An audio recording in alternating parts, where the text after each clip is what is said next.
Un serval comme animal de compagnie, est-ce possible? Cette vidéo n'est pas une incitation pour acquérir un serval ou un chat savana. L'élevage d'un serval demande des connaissances et des autorisations administratives. Beaucoup d'animaux souffrent de mauvaises conditions de captivité. La détention d'un serval sans autorisation est sévèrement punie. Consultez la description de cette vidéo. Vous y trouverez des liens vers un article sur le serval, mes formations de soigneur animalier et de préparation au certificat de capacité. Si vous aimez les animaux sauvages et leur élevage, likez cette vidéo et abonnez-vous à la chaîne. Le nom scientifique est Leptulurus serval. Le serval appartient à la famille des félidés. Comme tous les félins, c'est un carnivore strict. Il est actif de jour comme de nuit, en fonction du comportement de ses proies. Le serval chasse des oiseaux, des reptiles, des amphibiens, des rongeurs et de petites antilopes. Dans la nature, un serval chasse pendant 6 heures par jour. La plupart de ses proies pèsent moins de 200 grammes. Contrairement au grand fauve, le serval capture très fréquemment des proies. Il ne jeûne pas. Le serval se déplace surtout au sol. Il grimpe peu. Ce félin agile peut sauter à 2 ou 3 mètres de hauteur. Il peut courir à plus de 60 km/h sur de courtes distances. Sa morphologie est caractéristique. Il a une grande paire d'oreilles qui lui permet de détecter à distance le bruit que fait leur proie. Un long cou pour pouvoir voir au-dessus des hautes herbes.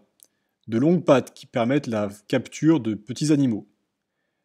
Il a également un pelage tacheté, mais la livrée peut varier en fonction de la sous-espèce ou de la population. Enfin, sa queue est assez courte. À l'âge adulte, une femelle pèse entre 10 et 15 kg. Le mâle est plus gros, qui pèse entre 12 et 25 kg. La longueur du corps est de 80 à 120 cm et l'animal mesure 50 à 65 cm au garrot. La maturité sexuelle intervient à l'âge d'1 ou 2 ans. Une femelle peut avoir 2 portées par an, la gestation dure environ 70 jours et une portée compte 1 à 3 jeunes, parfois jusqu'à 5 jeunes. Les jeunes sont autonomes à l'âge de 4 à 6 mois.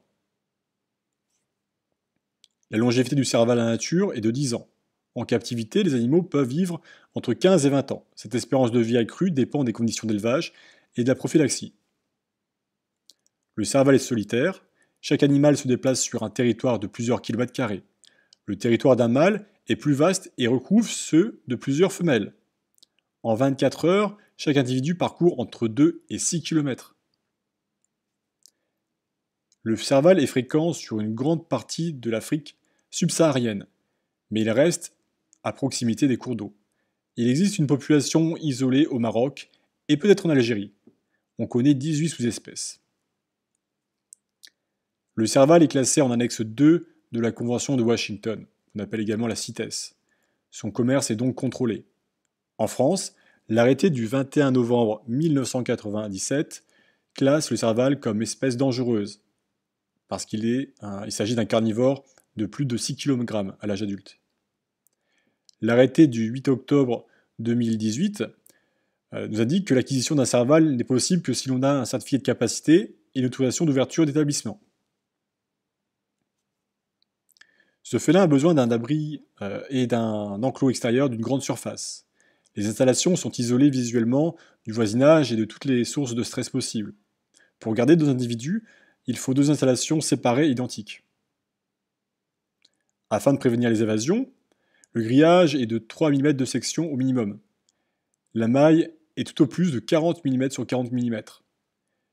La clôture doit être enterrée et avoir un retour vers l'intérieur de l'enclos. Un sas est obligatoirement placé devant les accès à l'enclos et à l'abri.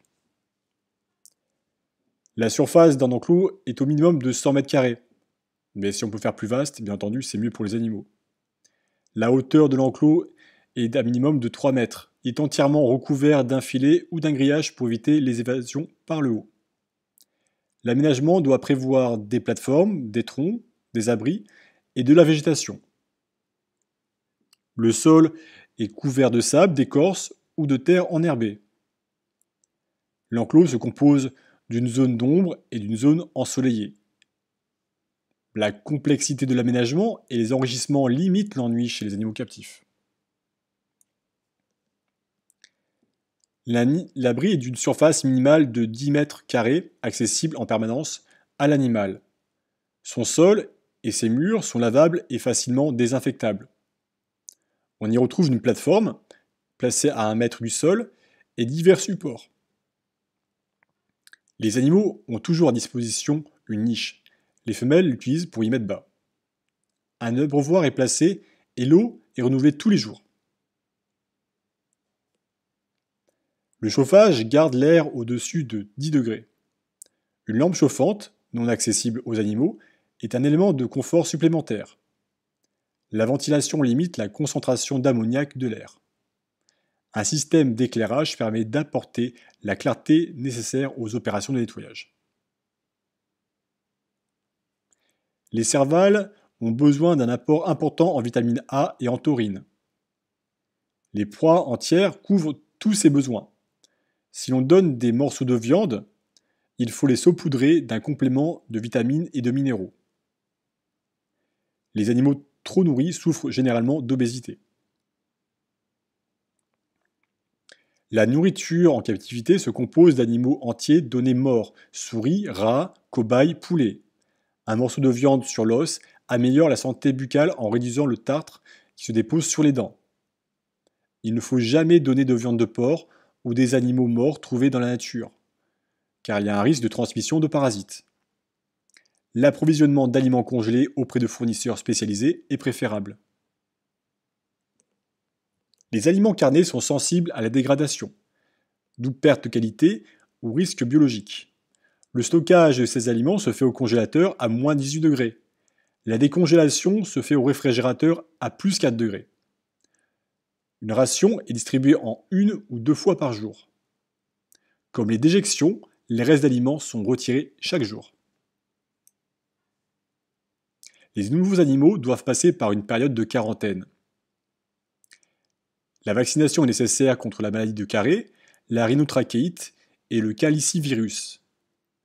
L'usage de vaccins tués est préférable.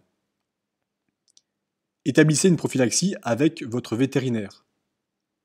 2 fois par an, pour s'assurer de la bonne santé de vos animaux et de l'absence des parasites, effectuez une analyse des selles. Les cervales doivent être identifiées par la pose d'un transpondeur. Le propriétaire doit tenir un registre des animaux qui entrent, naissent et sortent de son établissement d'élevage. Acquisition et cession, naissance, décès. Le croisement entre le chat domestique et le serval est à l'origine de lignées hybrides qu'on nomme chat savannah. Les hybrides F1 à F4 sont soumis à certificat de capacité, car ils sont encore classés en annexe 2 de la CITES. À partir de F5, les hybrides ne sont plus soumis à autorisation. Toutefois, la législation évolue rapidement. Avant d'acquérir un animal, un savannah, consultez les services vétérinaires de votre préfecture. Pour résumer, le serval n'est pas une espèce domestique. Son caractère et ses besoins n'en font pas un animal de compagnie. La captivité n'est possible qu'avec des installations adaptées et du temps dont on dispose tous les jours de l'année. Le chat savannah est en principe plus docile, mais reste très actif et a besoin d'un espace à l'extérieur. Si vous souhaitez vous former à l'élevage des animaux sauvages, vous pouvez suivre une formation de soigneur animalier ou des études en zoologie. Vous devez également effectuer des stages dans des zoos et chez des éleveurs capacitaires. Enfin, vous pourrez déposer une demande de certificat de capacité, après avoir acquis l'expérience nécessaire. Je vous remercie pour votre écoute. Si vous avez passé un bon moment, likez cette vidéo, abonnez-vous à cette chaîne et consultez la description. À bientôt!